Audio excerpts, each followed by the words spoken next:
الرحيم إذا جاءك المنافقون قالوا نشهد إنك لرسول الله والله يعلم إنك لرسوله والله يشهد إن المنافقين لكاذبون اتخذوا أيمانهم جنة فصدوا عن سبيل الله إنهم ساء ما كانوا يعملون ذلك بأنهم آمنوا ثم كفروا فتبع على قلوبهم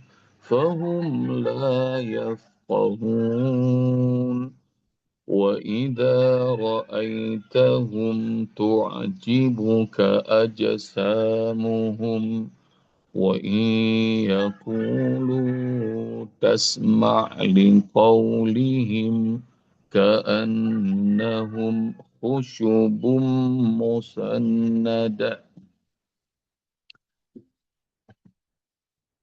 Ciri-ciri orang-orang yang munafik, ya bunda, yang dirahmati Allah Subhanahu wa Ta'ala, yang kemarin sudah dikunci hati mereka oleh Allah. Gara-gara mereka dulunya beriman, lalu kafir, tapi mereka nggak merasakan. Kalau dalam bahasa surah Al-Baqarah, mereka la yash'urun, mereka nggak ngerasa, mereka nggak tahu kalau bahasanya surah Al-Munafikun bi annahum fahum la yafqahun, mereka nggak ngerti kalau mereka sudah digolongkan termasuk orang-orang kafir ya. Tapi itu secara appearance, penampakan ayah bunda, dikasih tahu kita sama Allah Subhanahu wa Ta'ala. Orang-orang munafik tuh mereka biasa punya standar ganda. Standar ganda, kalau orang lain nggak boleh, mereka boleh. Dan standar ganda ini yang sering benar terjadi di dunia, bahkan sampai hari ini, yang disebut standar ganda. Jika engkau melihat mereka, Muhammad, dan siapapun orang muslim melihat mereka, tujibuka ajsamu, maka tubuh mereka, penampilan mereka, muka, dan orang-orang munafik ini tandanya amat peduli sama appearance, penampilan. Ayah bunda kalau gabung gaul sama mereka, tas kita nggak sama merek-merek mereka aja dikucilin. Apalagi kalau kita pakainya yang KW 3, KW 10. Wah, udah. Jam tangan kita nggak kayak jam tangan mereka, dikucilin. Mereka bisa bisa kayak begitu pergaulannya itu. Apalagi kalau ngelihat penampilan yang nggak sama-sama mereka. Kalau mereka pakai formal dress atau best suit misalnya. Terus kita pakai jubah gamis, diketawain sama mereka. Kayak pokoknya yang terbaik adalah ngikut mereka, penampilan mereka.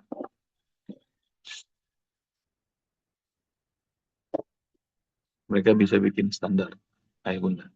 Semuanya yang terbaik itu harus berasal dari mereka. Sampai kalau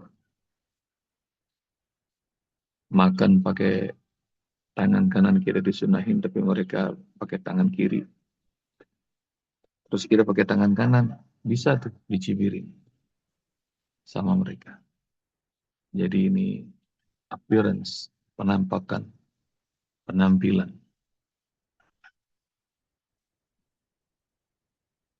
Dan itu yang akan sampai nanti banyak muslim, muslimah karena ngelihat sedunia standarnya begitu, identitas anak-anak muslim, generasi berikutnya, cucu-cucu kita sampai bingung. Sebenarnya yang yang bagus itu yang kayak gini sih. Sampai takjub orang yang Islamnya cuma kulit doang terhadap penampilan mereka. Wa iya puru tasma'li qaulihim. Dan juga begitu. Tutur kata mereka itu seperti jadi quotes, jadi kutipan, jadi rujukan. Bangga nyebutin dari kalangan-kalangan mereka, tapi lupa sama kalangan orang-orang yang benar-benar berjasa dalam peradaban manusia. Hingga banyak sama keluarga Rasulullah nggak kenal, sama para sahabat Rasul nggak kenal. Tapi sama selebritas hafal bang generasi kita. Itu yang disebut apa aja yang diucapin sama dia, apa yang dipakai ngikut. Itu yang yang apa namanya, yang dilakukan oleh mereka. Maka kalau ayah bunda pahami ini disebut sebagai propaganda. Kalau muslim nggak tahu pegangan utama hidupnya adalah Al-Quran dan Sunnah, terus cuma ikut-ikutan aja, maka ntar bingung. Itu yang disebut sama Rasulullah SAW, nanti kalian bakal ikuti Yahudi dan Nasrani. Langkah demi langkah, step by step. Kalau mereka masuk ke lubang biawak, kalian juga pasti ikut. Kata Rasul. Tahu sebabnya? Karena nggak pede dengan petunjuk terbaik yang Allah berikan. Itu Alkitab wal Hikmah dalam surat Al-Jum'ah ayat 2. Apalagi nih, ayah bunda, Piala Dunia yang panggung kelas dunia yang mereka buat. Coba aja, ayah bunda. Nanti kalau ada yang Piala Dunia nanti menjadi juara, bintangnya nanti sedunia, anak kita, cucu kita pada pakai bajunya dia itu. Cobain aja. Obrolannya aja sekarang, obrolan Piala Dunia aja, seluruh dunia. Jadi, nah itu yang disebut, kalau engkau lihat Muhammad,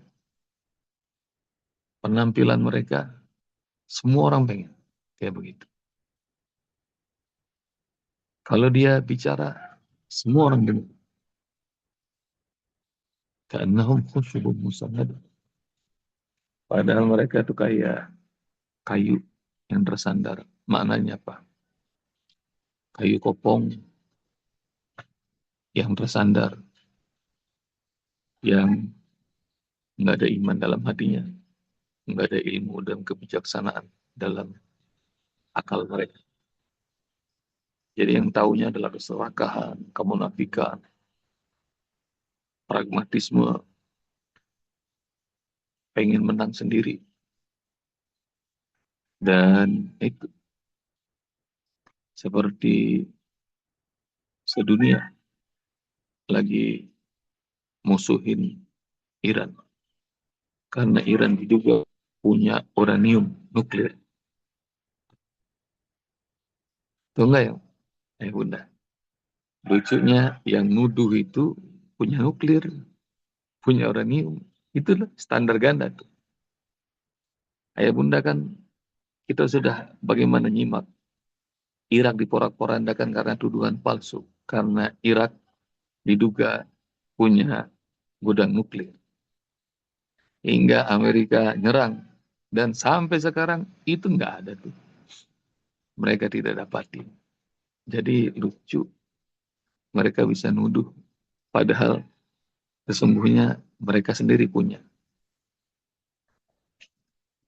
Kira-kira gembong narkoba nuduh orang lain punya narkoba di rumahnya. Itu kira-kira gitu. Jadi ibunda rahmati Allah Subhanahu wa taala, ini karena mereka seperti kayu yang bersandar. Kayu yang bersandar itu nggak ada iman di hatinya. Nggak ada ilmu, kebijaksanaan, wisdom dalam akal mereka. Jadi useless, tidak guna. Kalau apa yang terbaik? Yang terbaik itu muslim hidupnya berkualitas, punya prinsip. Prinsip yang diajarkan oleh Al-Quran dan Sunnah.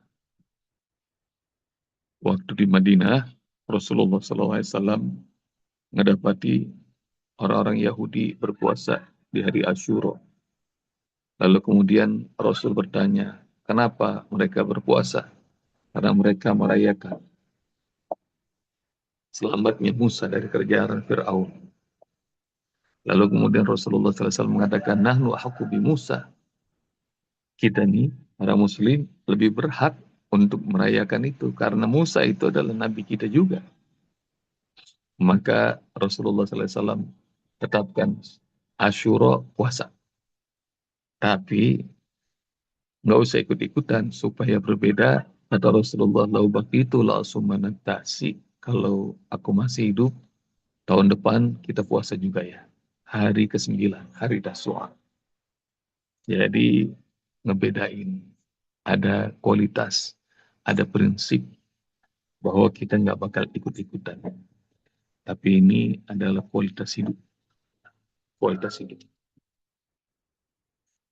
Dan kalau ada kebaikan, dan kebaikan itu akan mendatangkan rahmat Allah Subhanahu wa taala, lakukan, kerjakan.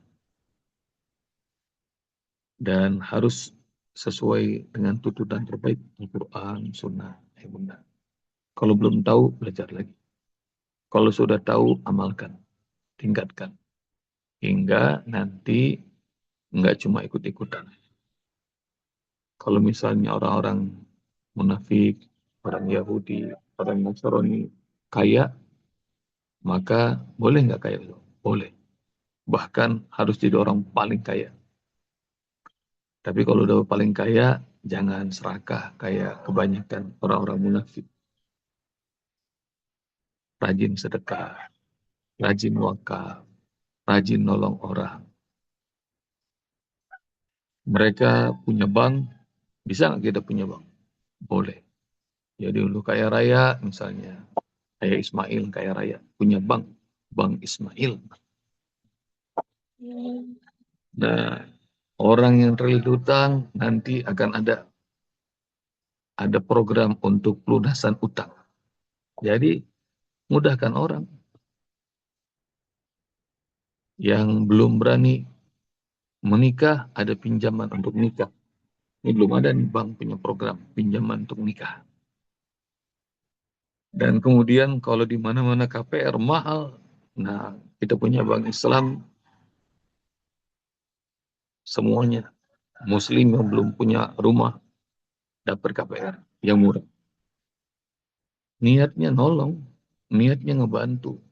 Bukannya niatnya untuk mengeksploitasi sebanyak-banyaknya manusia supaya kita makin kaya. Enggak. Jadi kalau misalnya ada orang yang lebih kaya, lebih berjaya segala macam dan dia bukanlah hamba Allah yang taat, kita nih hamba-hamba Allah yang taat harus lebih dari mereka. Harus lebih. Contoh tentang orang-orang yang berkuasa di dunia ini, banyak sekali orang-orang yang berkuasa jahat diminta ampun. Seperti Trump, seperti Netanyahu. Maka bisa nggak kita nih jadi penguasa tapi yang baik? Bisa. Nabi Sulaiman contohnya. Bahkan doanya Nabi Sulaiman dikasih tahu sama Allah Subhanahu wa taala, dibocorin. Jadi yang mau jadi penguasa baca doa sering-sering. Doanya Nabi Sulaiman. Rabbil firli wa habli mulkan La yanbaghi li ahadin min ba'di innaka antal wahhab. Ya Allah, ampuni aku. Doanya itu dimulai dengan minta ampun sama Allah.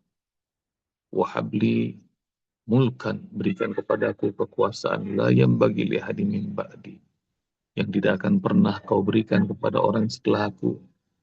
Innaka antal wahhab, sebab engkau yang maha memberikan kekuasaan. Jadi Sulaiman ngerti bahwa banyak orang berkuasa tapi zalim, pengen minta kekuasaan dari Allah, pemilik kekuasaan itu. Jadi minta dan Allah kasih. Pengen kekuasaan untuk menyingkirkan kezaliman, menegakkan kebenaran. Itu yang diminta sama Zulkarnain. Bunda sudah belajar Al-Kahfi kan? Mulai dari 83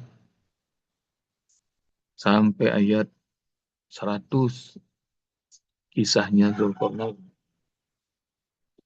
Dan ketika tiba di Maghrib Syamsi, di tempat terbenamnya matahari, yaitu di baratnya bumi, nah, ketemu sama kaum dan qulna ya Zulkarnain imma an tu'azziba wa imma an ta'khudha minha husna. Wahai Zulkarnain, engkau boleh menghukum mereka orang yang zalim, atau engkau boleh memberikan reward, kebaikan kepada orang yang berbuat baik. Lihat tugasnya kekuasaan disebut nama Zulkarnain. Kata Zulkarnain, amma man salama fa nu'azzibu thumma yuradu ila rabbi fa yu'azzibu 'adzaban nukra. Buat orang yang zalim, kami akan menghukumnya. Dan juga kami akan serahkan kepada Allah, supaya Allah nanti balas dia dengan kesalimannya. Jadi di dunia ditetapkan hukum buat yang zalim, dan kalaupun masih belum setimpal, nanti Allah balas. Wa amma man amana wa amila amalan solihan. Tapi orang yang beriman dan kemudian melakukan amal soleh, maka kemudian kami akan perlakukan dengan cara yang baik. Oh, rupanya kekuasaan itu simple. Karenanya Allah ridho. Apa itu tugasnya? Menghancurkan kezaliman dan mendukung kebaikan. Jangan dibalik. Banyak kekuasaan di dunia ini kebalik-balik. Orang yang baik dizolimin, orang yang zalim dibelain. Banyak nggak tuh ya Bunda? Karenanya banyak kekuasaan itu di dunia ini nggak lama Allah hancurkan. Pokoknya yang kebalik tuh ngebelain orang zolim dan orang-orang baik itu dizolimi, maka nggak pakai lama. Lalu kenapa kekuasaan Zulkarnain itu Allah luaskan timur sampai baratnya bumi, bahkan sampai tempat yang tertinggi, 2 gunung. Segitu luasnya karena dia taat sama Allah, dia hancurkan kezaliman, dia bela kebenaran. Jadi ya Bunda, kalau ya Bunda dapati banyak sekali orang-orang yang berkuasa ini orang zalim, orang munafik, orang-orang jahat, maka doa sungguh-sungguh tanamkan pada diri, tanamkan kepada anak cucu kita. Nanti kelak kamu akan jadi pemimpin yang soleh, bertakwa, adil. Jangan kagum. Udah tahu pemimpin zalim dibela-belain. Itu yang kata Allah, wa idza ra'aitahum tu'jibuka ajsamuhum wa iyaqulu tasma' liqaulihim. Udah tahu penipu, enggak nepati janji, masih aja dibelain. Ada nggak yang suka belain pemimpin begitu? Di negeri Konoha, bukan di Indonesia ya, di Konoha banyak tuh yang ngebelain. Namanya buzzer rap di negeri Konoha, bukan di Indonesia. Jadi ayah bunda ini bicara tentang orang-orang munafik dan nggak usah norak,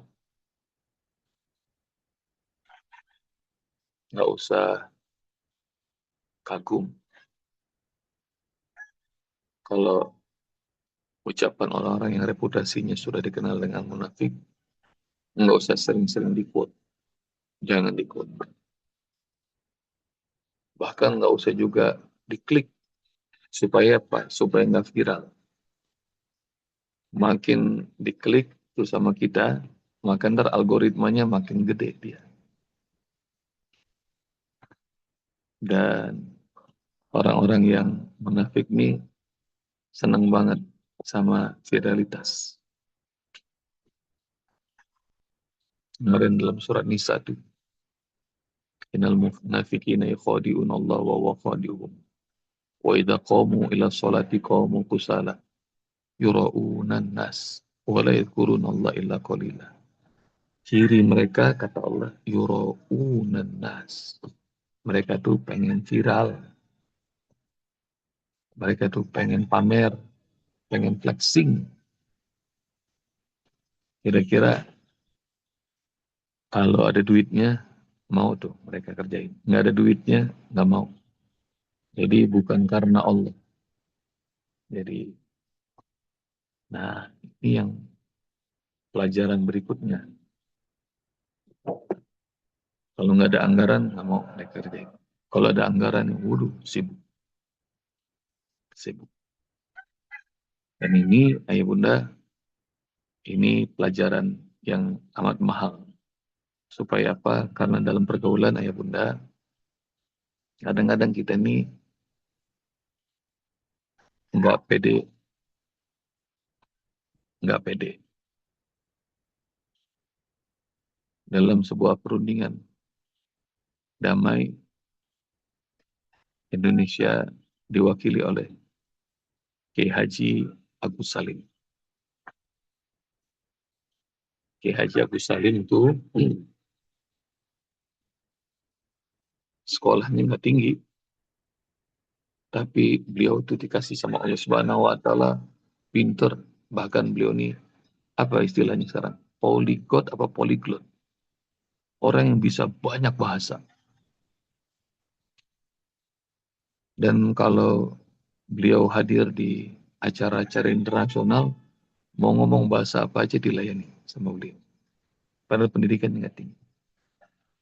Tapi lihat appearance-nya, meskipun beliau pakai full dress, formal dress, pakaian yang rapi, pakai jas, pakai dasi, segala macam, tapi beliau nih miara janggut. Dan ada kisah bagaimana beliau diledekin seperti kambing. Begitu masuk mewakili Indonesia, kemudian nah mereka ngeledekin be. Nah dicari itu kisahnya. Kisah tentang Kiai Haji Agus Salim. Itu menarik.